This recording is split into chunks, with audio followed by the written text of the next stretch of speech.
Try करते हैं। देखिए तो जो लिखा है उसमें तो उसमें क्या आपको डिफरेंस लगा है जो आपने भेजा था मुझे? Yes sir. तो उसमें सर, क्या डिफरेंस है? सर जो आपने बताया था उसमें जो जैसे जो मैंने आपको फार्मूला भेजा था उसमें माइनस का T1 लास्ट में दिया हुआ है। ओके, और जो T1 है वो मेरा सम ऑफ पॉजिटिव ऑब्जर्वेशंस है, राइट जो है। और आपने जो फार्मूला पढ़ाया था वो था कि Tx प्लस का N1 और N1 प्लस का 1/2 U x करके आपने ये बताया था। और ये मतलब बहुत जगह है भी, मैंने YouTube पे वीडियो वगैरह देखी थी।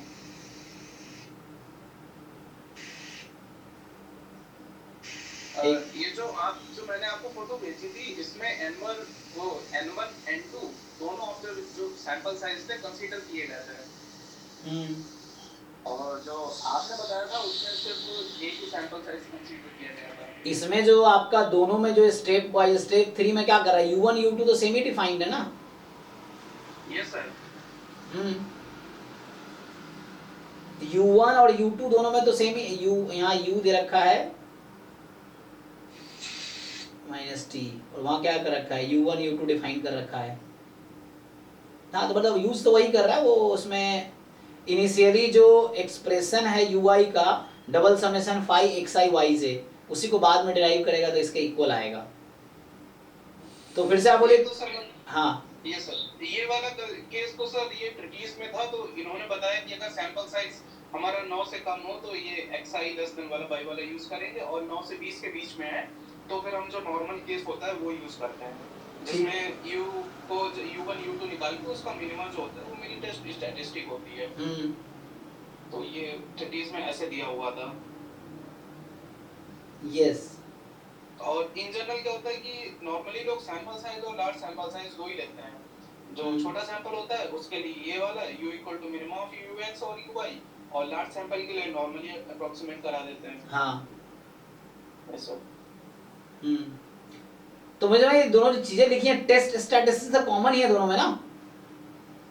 सर प्रॉब्लम यही का है कि टेस्ट स्टैटिस्टिक्स सब डिफरेंट है जो अच्छा अदर लोगों की है, और जो मतलब बुक में यहाँ पे दी हुई है ये अलग है। अच्छा एक मिनट, ये क्या पहले वाले में u क्या है, n1 n2 plus n2 into n2 plus 1/2 minus t, जो पहले फोटो भेजा आपने। और दूसरे वाले में क्या है, u1 को रख रहा है n1 n2 plus n1 into n1 plus 1/2 minus t1, u2 बराबर n1 n2 n2 plus n2 plus 1/2 by t2।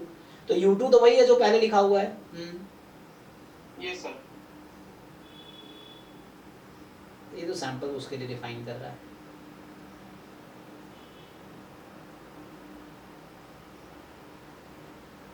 तो इन दोनों का मिनिमम ले रहा है वो। ये सर सो मेरा आपका ये क्वेश्चन है कि जो फर्स्ट वाली बुक आपने भेजा गुप्ता कपूर वाली, उसमें U1 U2 अलग अलग नहीं है, ये कह रहे हो आप?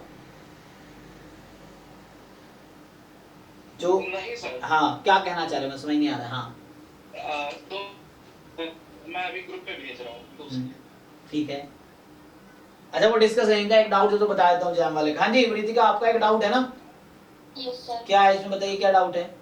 सर इसमें ना ग्राफिकली तो 1 1 नहीं आ रहा फंक्शन, पर जब मैंने डेफिनेशन यूज करी ना उससे मेरा 1 1 आ रहा है। जो मैंने सॉल्व किया f(x1 = f(x2) रख के उससे मेरा x1 = x2 एक्शन कैसे आ रहा है? आ ही नहीं सकता, आपने इग्नोर किया एक रेस्ट्रिक्शन को। वो आपने गलती किया ना, तो ऐसे दिख रहा 1 1 नहीं है।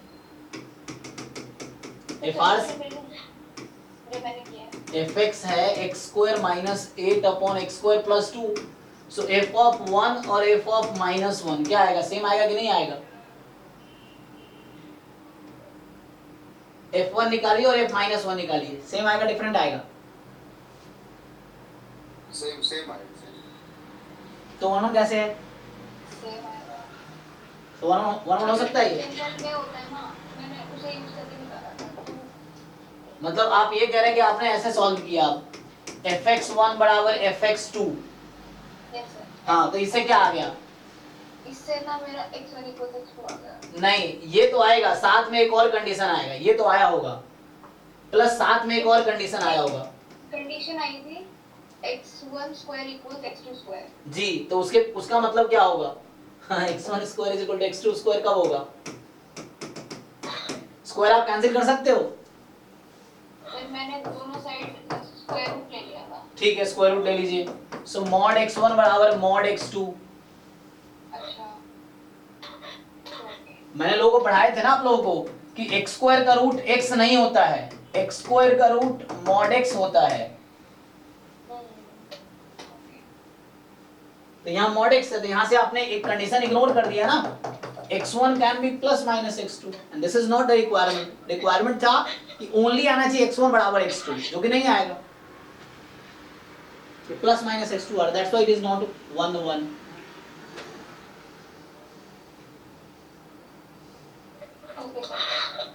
ठीक है, हाँ। सो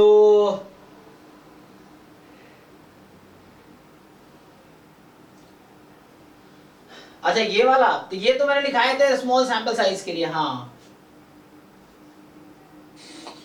यस सर, ये दोनों फार्मूला थे sir.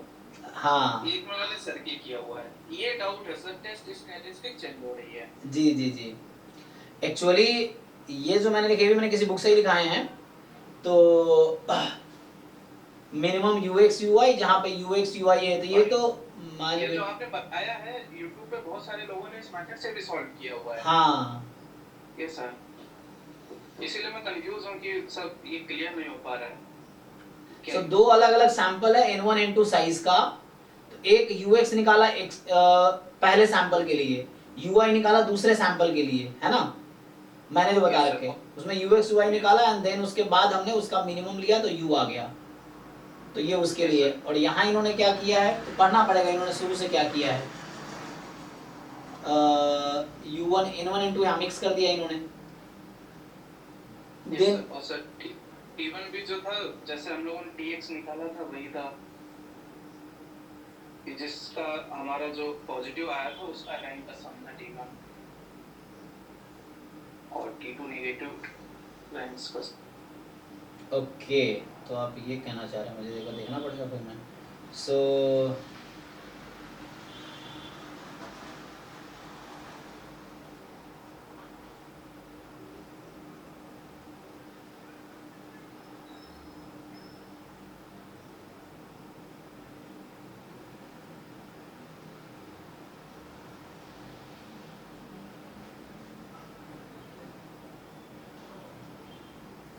the distribution function of both x and y are continuous। तो ये जो लिख रहा है ना, आपको पढ़ना पड़ेगा, डिफरेंस होगा दोनों में। जो हमने डिस्कस किया था वो आई थिंक डिस्क्रीट के लिए है, जब आपके पास डिस्क्रीट डेटा सेट है उसके लिए डिस्कस किया था। यहाँ जो आप गुप्ता कोड वाले भी दे रहे हैं उसमें, या ये वाला ना प्रेस्टीज वाली जो बुक है, इसमें कह रहा है कि x and y are continuous random variable, वही लिखा है ना। Yes sir.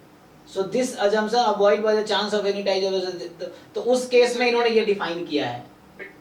सर मैट बिटनी को यूज करने के लिए बेसिक असम्पशन है कि कंटीन्यूअस होना चाहिए।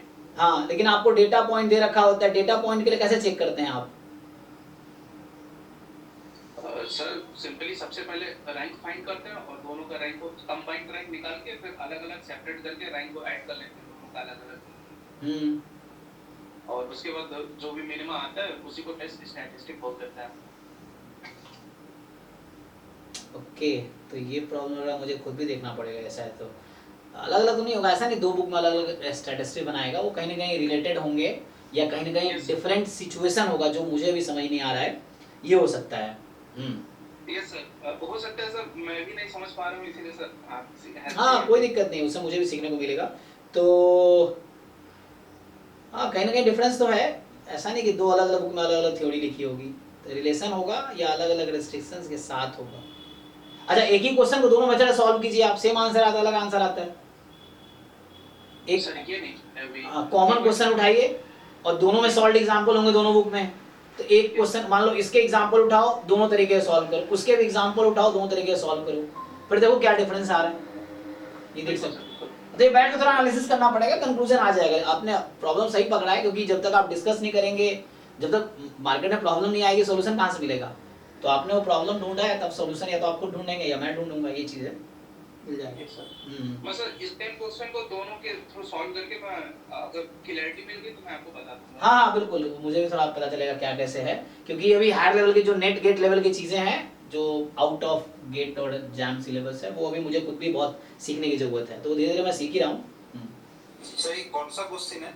ये कॉन्सेप्ट है, ये मान विटनी टेस्ट है, उसके दो अलग अलग बुक में अलग अलग टेस्ट स्टैटिस्टिक्स दे रखा है। ये है दो अलग अलग बुक में, एक में अलग टेस्ट स्टैटिस्टिक्स, दूसरे में अलग टेस्ट स्टैटिस्टिक्स है। सो वो है कि दोनों सेम है या डिफरेंट है, वो डिसाइड करना है कि ऐसे क्यों है, दो डिफरेंट बुक में क्यों डिफरेंट है, ये चीज़ है। सो वो देखना है, जो गुप्ता कोर में अलग है, बाकी बुक में अलग है। सो मैंने डेटा से भी मैंने इधर उधर उठाए हैं किसी एक बुक से, तो बाकी दूसरा बुक देखा नहीं होगा मैंने, इसीलिए ठीक है। इसको स्टडी थोड़ा आप भी कीजिए, हम भी करते हैं, तो फिर कुछ टाइम में हो जाएगा क्लियर ये चीज़ें, ठीक है। एक बार आप एग्जाम्पल सॉल्व कीजिए एंड देन देखिए क्या होता है, मतलब दोनों से, है ना। ये तो करते हैं। और किसी का डाउट रह गया, बाकी किसी का?